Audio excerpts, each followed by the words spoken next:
नमस्कार, प्रणाम, जय श्री राम, हर हर महादेव।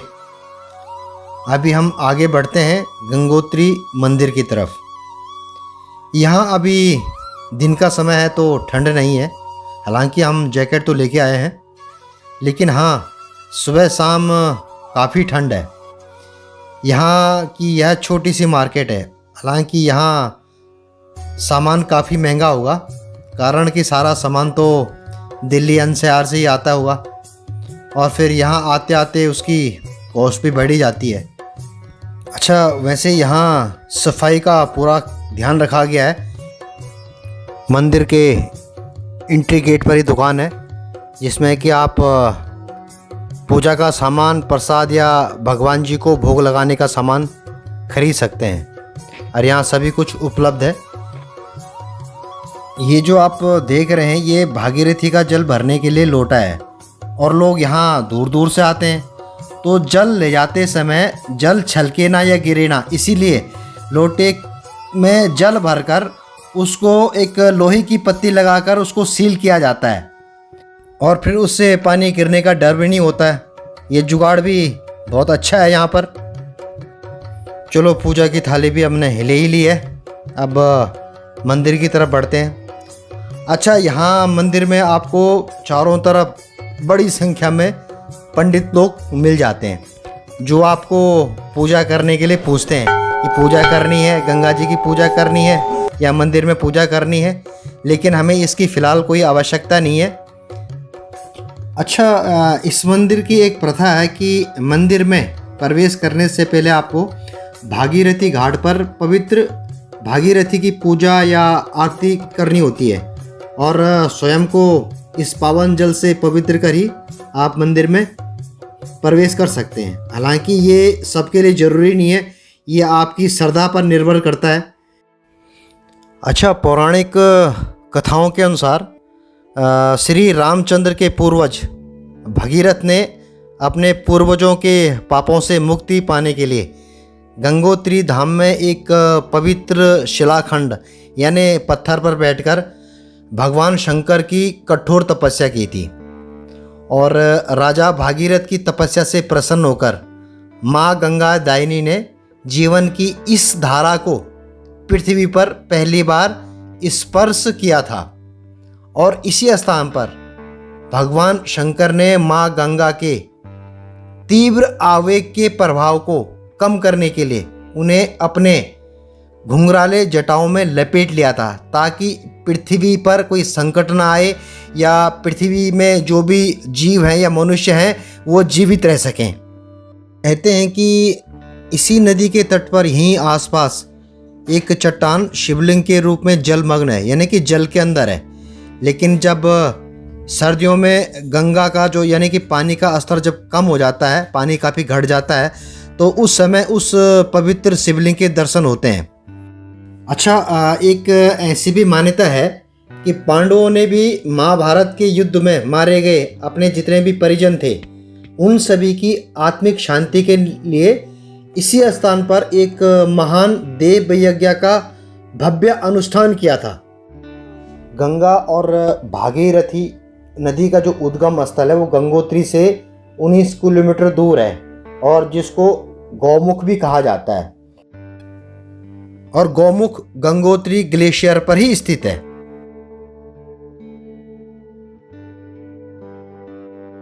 ये है गंगोत्री मंदिर जो कि समुद्र तल से तकरीबन 3042 मीटर की ऊंचाई पर स्थित है और यह पवित्र मंदिर सफ़ेद ग्रेनाइट पत्थरों से बनाया हुआ है और इसकी जो ऊंचाई है वो 20 फुट है, यानी 20 फीट है।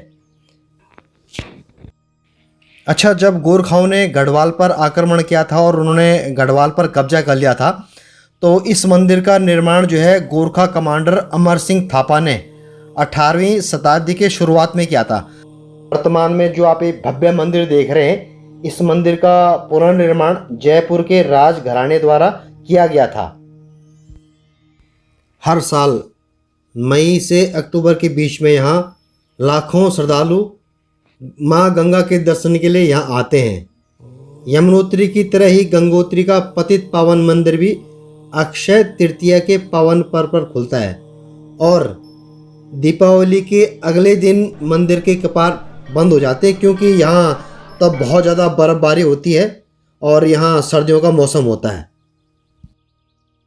अच्छा, मुझे पहले ही बता दिया गया है कि मंदिर के अंदर कैमरे ले जाना और रिकॉर्ड करना सख्त मना है, इसलिए मंदिर के अंदर मूर्तियों की रिकॉर्डिंग नहीं कर सकता और मैं पूरी श्रद्धा से, आदर भाव से इस नियम का सम्मान करता हूँ। जय बद्री विशाल, हर हर गंगे, हर हर गंगे।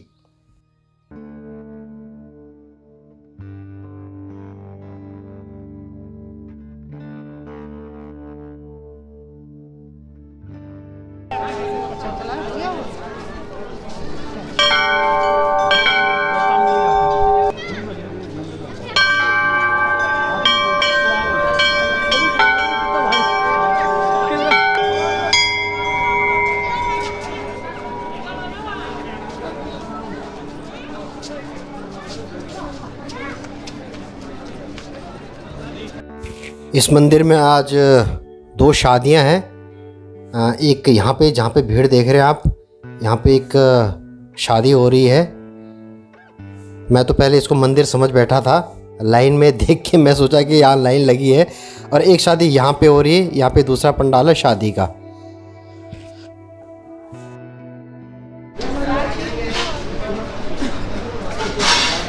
ये है गंगोत्री मंदिर के आसपास की मार्केट। गिची ललची है क्या वाला? अब पकोड़े खाएंगे और जलेबी भी खाएंगे। यहाँ पे गंगोत्री में आए और मंदिर के दर्शन करें और यहाँ के पकोड़े और जलेबी का आनंद ना लिया तो फिर क्या लिया? दर्शन के बाद तो बनता है ना, खाना पीना तो बनता है ना। और देखो ये इसको जलेबी बोलते हैं और इसको जलेबा बोलते हैं।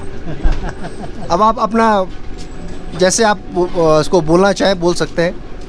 असली नकली नहीं है, असली है।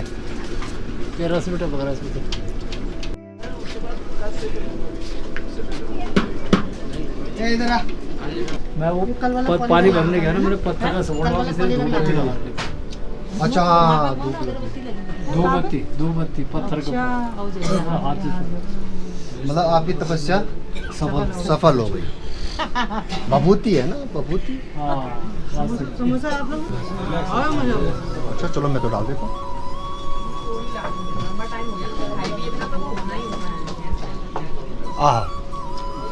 गरमा गरम पकौड़ी गंगोत्री धाम की। उसके बाद जलेबी भी है, जलेबी भी खाएंगे। चलो जी, हमारी गंगोत्री धाम की यात्रा भी आज पूरी हो गई है। अभी हम अब निकलेंगे यहाँ से। 75 किलोमीटर नीचे बारसू में रिजॉर्ट बुक करा रखा है जोशी जी ने, और हम वहाँ रहेंगे। हालांकि यहाँ पे GMBN का भी था यहाँ पे, लेकिन बेहतर है कि हम जब दर्शन कर लिए हमने तो फिर अच्छा है कि हम जितना आगे जा सकें, क्योंकि रास्ता बहुत खतरनाक है, आपने देख ही लिया होगा। और अभी रात भी होने वाली है, शाम होने वाली है, तो शाम को हम चाहते हैं कि अंधेरा होने से पहले पहले हम रिजॉर्ट में पहुँच जाएँ।